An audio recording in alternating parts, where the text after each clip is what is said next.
கொஞ்சம் கொஞ்சமா மறைய ஆரம்பிச்சிருச்சு. கிளம்புறதுக்கு முன்னாடி நான் உன்கிட்ட எல்லாத்தையும் சொல்லணும்னு ஆசைப்படுறேன்.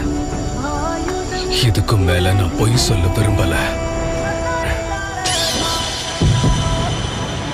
உங்க பக்கம் போயிட்டல இட்டாச்சி.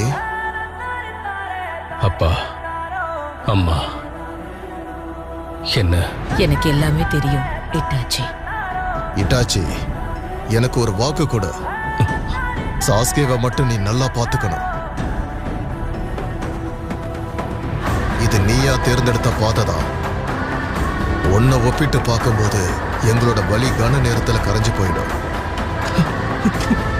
என்ன இருந்தாலும் நீ என்னோட பையன் தானே.